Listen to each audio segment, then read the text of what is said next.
Okay. Hello. We're on chapter 9. Maybe I'll put that on the tag for the file, and maybe I'll not remember. Who knows? And I'm going to stop looking at myself because then I'll stop messing with my hair. Okay. Chapter 9. No, not the... Wait! Ah! Gav ducked. The tiny fireball whizzed over his head and slammed into the wall. Fortunately, the wall had seen worse. He rubbed his eyes. Let's take a little break. Alicia slumped to the ground. I'm sorry. No, it's to be expected. I probably should have had us start outside. But he didn't want them outside where the people could see. Better if no one knew precisely what Alicia could and couldn't do. Unfortunately, that not knowing applied to him and Alicia as well. He considered his apprentice, who had closed her eyes and leaned back against the perch. Sweat plastered the fine wisps of her hair against her forehead. Without the glamour on, her hair was much less tidy. Less distracting, though. Less intimidating. Ideally, he really would have wanted to be doing this far away, preferably in a quarry or something equally non-flammable. But with Alicia still trapped in the castle, they hadn't had much choice. They'd spent the first day trying to remove the collar through increasingly dangerous experiments. He'd called a halt against her protests after they'd left a burn on her neck that he wasn't certain was not going to scar. A small scar, to be sure, but still noticeable. So they'd ended up spending the last few days in a small detached building within the walls that appeared to have been used in the past as some kind of kennel or mews. Those two things ought not overlap, but the leftover equipment seemed to imply both feathers and 4 feet and came in the oddest of sizes, and he had only the vaguest of guesses of what most of it could have been for.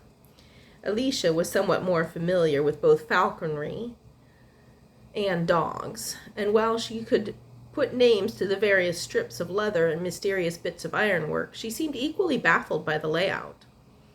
However, it had not been used in some time and had been thoroughly cleaned in the interim, and the only smell being a whiff of mildew and disuse, so it made as good a practice space as any. I think my coffee is boiling. I'm going to go do that really quick. Pause. He kept finding himself wanting to trust her. He wasn't sure it was... Okay, there we go. It's not better. All right, back to glasses. And far away. There we go. Okay. She certainly didn't trust him, but maybe if he could convince her that he was worthy of a little trust, just a tiny bit, it would prove something. That he wasn't completely unredeemable. Whether they had time was the most pressing question. Alicia had picked up a few tricks, to be sure, but there was a limit to what could be learned in a few days. Dreadlord Gavarax? Oop, nope, I thought it was going to be Garebeetle. Let's try that again. Dreadlord Gavarax, Alicia asked without actually opening her eyes. Gav, please, he corrected her once again. Why are you teaching me fireballs? Because they're the simplest offensive spell I can think of, he said.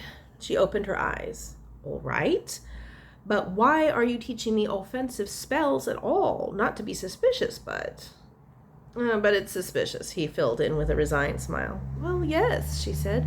What keeps me from lobbing one at you as soon as your back is turned? What's the catch? Why are you doing this? Because Gavarax wouldn't, he said. I don't understand. He blew out a breath and leaned against the wall, careful to avoid the giant iron ring half buried in it. He tried to gather his thoughts that only half made sense to even him. I don't want to be here. I don't want to be him. Garavax would have let Garebeetle die. He wouldn't have cared about the villagers. I never what? He flushed. You never would have liked Garavax. You wouldn't have trusted him, and you would have been right. I just want... He flinched against every every instinct, expecting her to laugh, to jeer, to recoil somehow. But she sat quietly, head cocked, listening. When he couldn't finish the sentence, she filled it in for him. You want me to like you. It held a little cynicism, a little bitterness, but that was all right. It was all deserved, really. It wasn't ridicule. No, he said quickly. Well, yes, but that's probably not really an option at this point. I know that. He took a deep breath. I guess I want to be the kind of person you would have liked, if you had met me some other way. Huh. She still didn't laugh, which was better than he deserved. So you're teaching me how to potentially kill you. You already know how to kill me, he said. She was smarter and more dangerous than he was. If he couldn't outplay Zarakonar, maybe she could. It was an insane risk to take, but casting his lot in with Alicia seemed like it might have a slightly greater chance of success than sticking with Zarakonar. Besides, whispered a dark part of him that he tried not to pay too much attention to, if she created enough havoc, it might be enough to give him an opening to escape, even if she didn't make it herself. No, that was Gavarak's patterns. Thinking about Zarakonar had made him scared and ashamed, and the emotions always tried to spill over into the old grooves. He was trying to make different choices. You came close to killing me that first night. I'm teaching you another way to defend yourself, one no one will expect. It's not very much, and there's not enough time for very much, but maybe that little thing will be enough to tip the balance. And if tipping the balance means Zarakonar kills you instead? I'm really, really hoping that doesn't happen, he said ruefully. We're going to keep researching and find some way to get you out of that collar. We'll keep looking for more information on him. We'll figure something out. And if we don't? If it comes down to you or me and you have to choose, she said challengingly. I don't know, he confessed. He could even keep from sliding into old patterns with her he couldn't even keep from sliding into old patterns with her when they were alone. What would he do when Zarakonar actually showed up?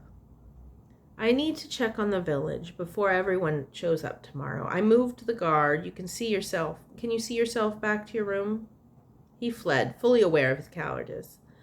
It was one thing to give her a means of self-defense, but if he were really a good person, he would be willing to sacrifice his life to save her. It was his fault, after all, that she was here.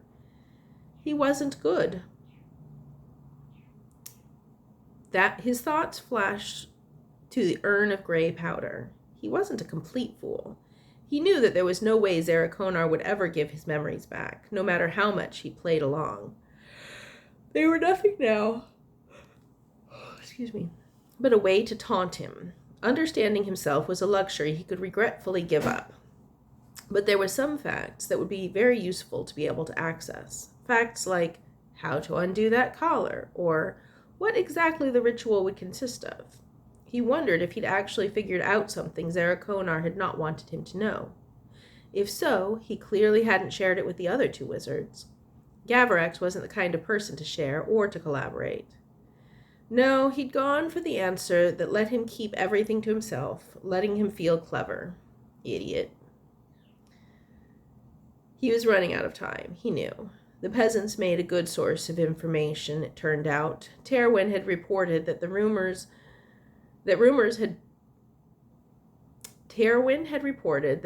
had more would-be heroes skulking around, looking for taverns that didn't exist. He had tried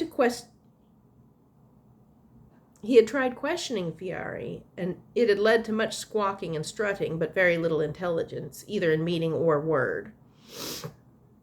In either meaning of the word. He mostly got the impression that the idiot knew more about selecting the perfect hat than about the capabilities of the local heroes. He met Seriko just outside the castle gate. His hangdog expression did wonders to make Gav feel better. How are the fittings going? Gav asked almost cheerfully. The steward visibly tried not to sulk. He failed. "My lord," he said, "surely there is another way I can contribute to this endeavor." Gav did a better job of hiding his smirk. "Well, I'm pretty sure no one will sign up for the torture booth, but if you have other suggestions?" Sirocco looked surprised to have been asked. Apparently he'd intended the objection to merely salvage his dignity rather than actually have an effect. His eyes slid sideways, and he actually looked, was that bashful? My lord, I can sing." Gav blinked, nonplussed. "Really?" Sirocco puffed his chest up defensively. "Yes, really. As a matter of fact, when I was younger, I was a star pupil at the Bardic College in Wilsthaven." Gav had no idea what that was, but he got the impression he should be very impressed. Hidden depths, indeed. "Never would have guessed. How the devil did you end up here?" "I was..." His eyes slid sideways again. "Accused of poisoning a fellow student for a better solo. They expelled me." There was the Sirocco he'd come to know and not really love. "We don't really have anyone to accompany you." "Oh, I play the lute," Sirocco said, waving a hand, "and a few other instruments, but never as well." "Fascinating," Gav said, somewhat at a loss. He gave up. Terwin would just have to deal with goblin garlic. "Well, I suppose you can see if Throck can fit in the costume instead. If we pack enough cloves of garlic in there with him, it might even cover the smell of his breath." Sirocco looked almost, sunny, as if Gav had promised him a prisoner to torture. He continued towards the castle, a bounce in his step, and then he paused for a moment. "Oh, watch out for the tourists. They're already here."